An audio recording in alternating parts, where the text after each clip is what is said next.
Hey guys, welcome to the 4th episode. Today I want to add basically all of the game modes using a function I'd like to call the generic function. But before we can do any of that exciting stuff, we first have a bug to fix.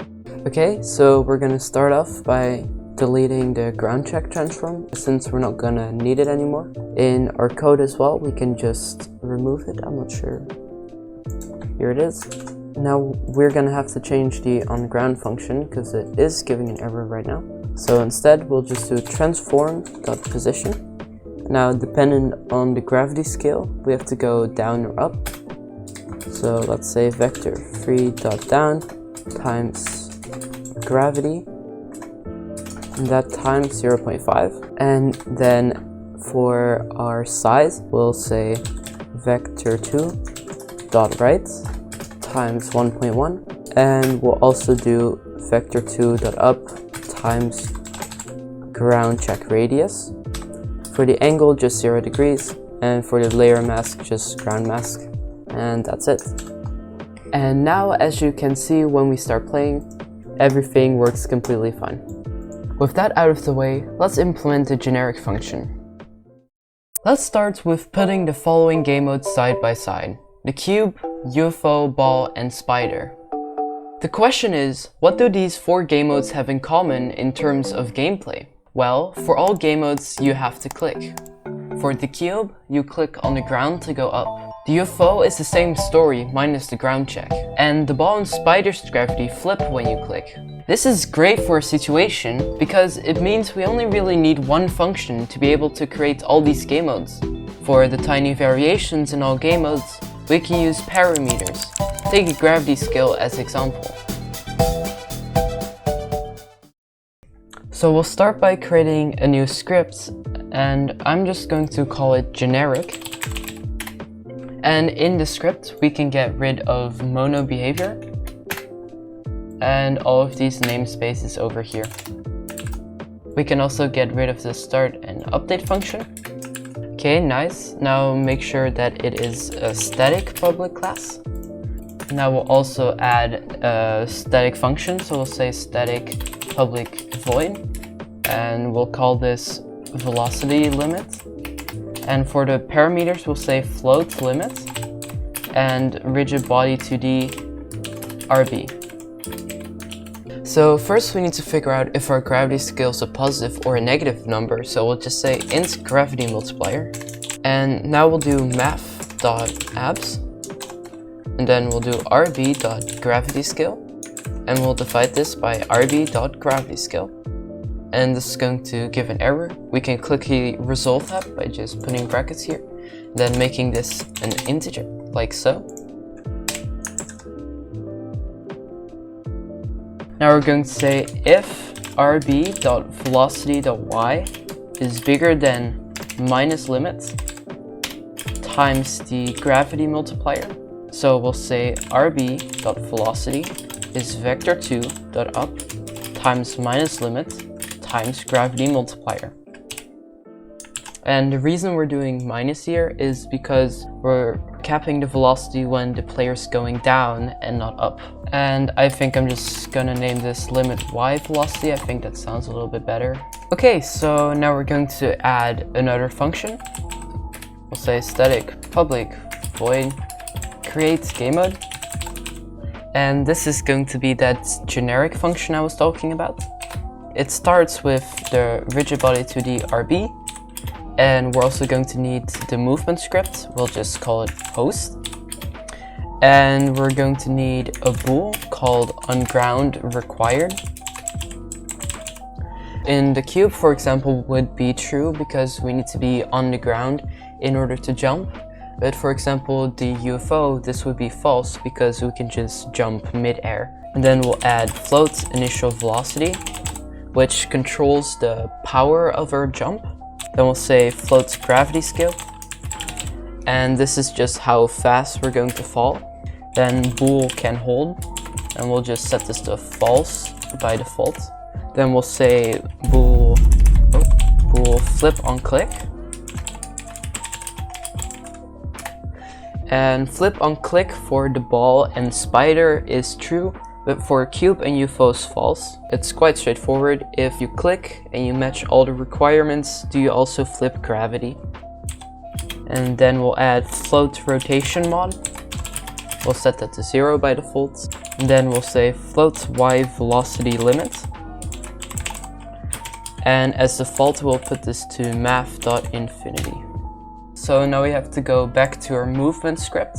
You see the int gravity here. We'll have to put that to public so we can access it in our generic function. Because now we're going to say rb.gravityscale is gravity scale times host.gravity. And we're also going to say limit y velocity. And for our limit, we'll say y velocity limit and just our rigid body.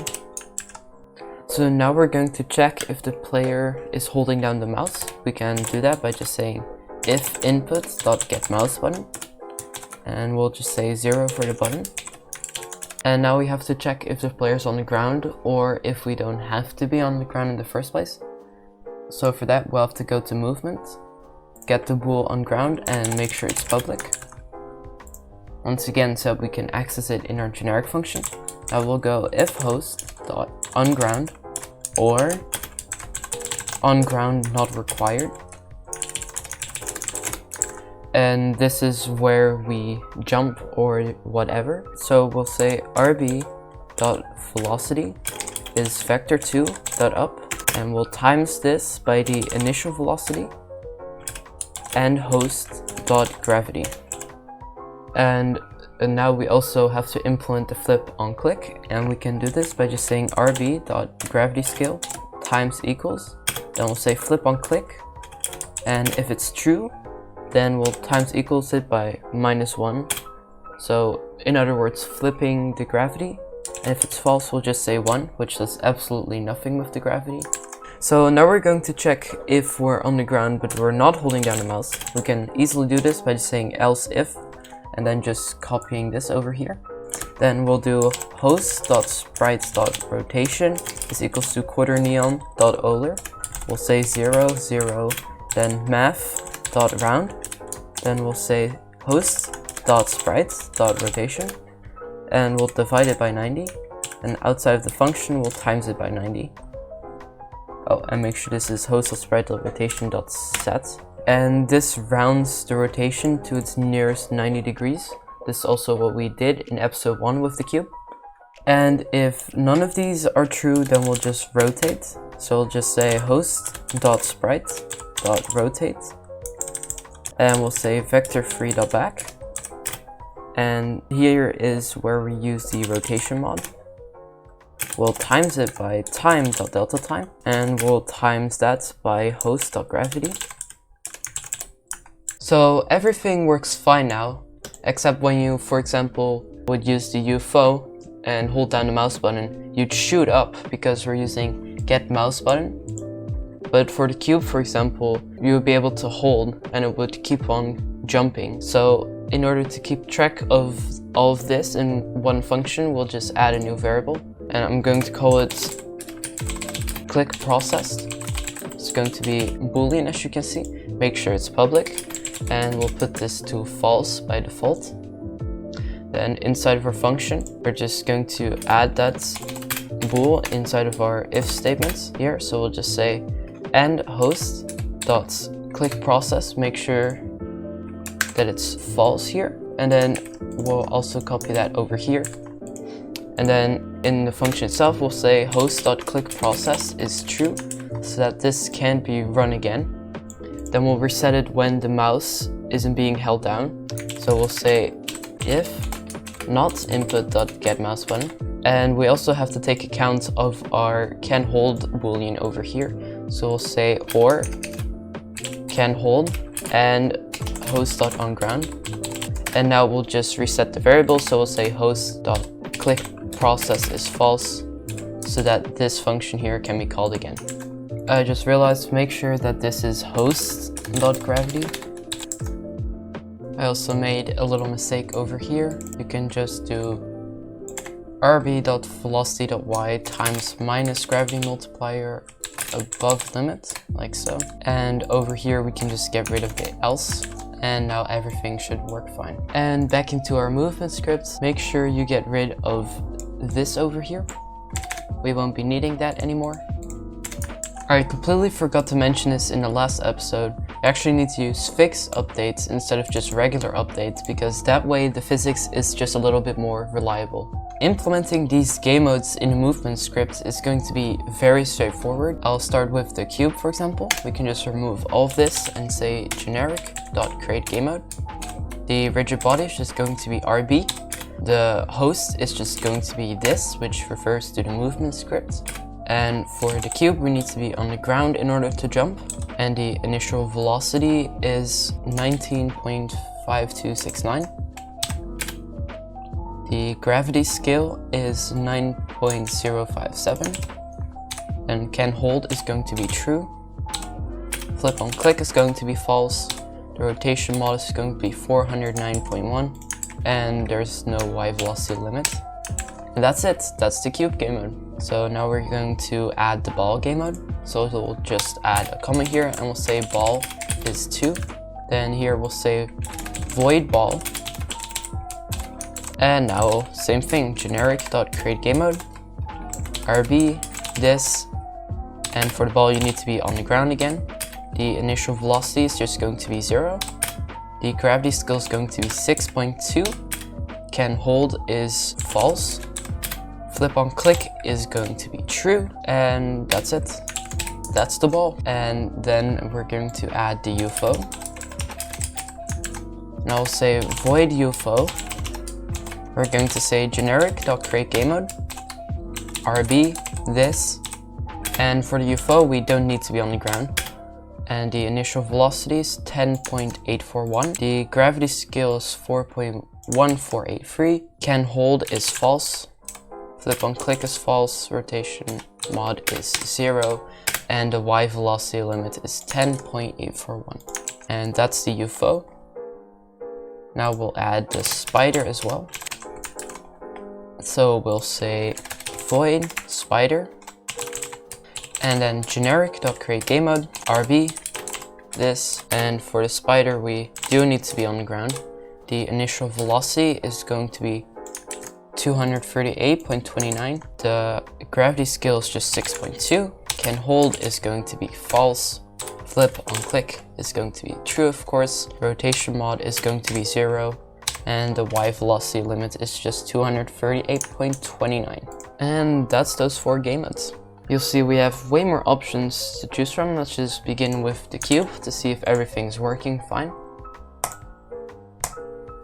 Yep, looks good. Alright, let's switch to the ball maybe. Alright, works great. Then let's go to the UFO. Okay, nice. And then the spider. Lastly, we're going to add the wave game mode. The wave game mode is surprisingly simple. The speed on the y-axis is directly proportional to the speed on the x-axis. Thus, if we were to move 1 unit to the right, we'd also move 1 unit upwards.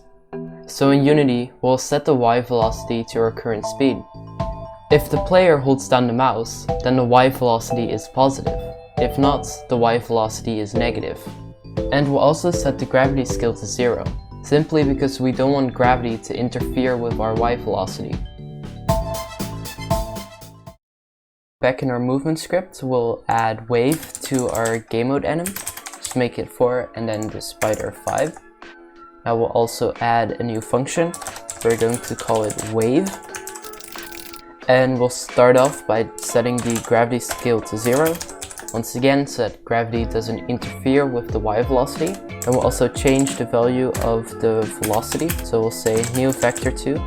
We'll set x to 0 and y is going to be our speed first. So we'll just say speed values and then current speed. And we'll make that an integer. You also see that's what's happening over here because once again the y is directly proportional to the x in the wave game mode. Now we'll just times that by input.getMouseButton And now we have to convert a boolean into an integer.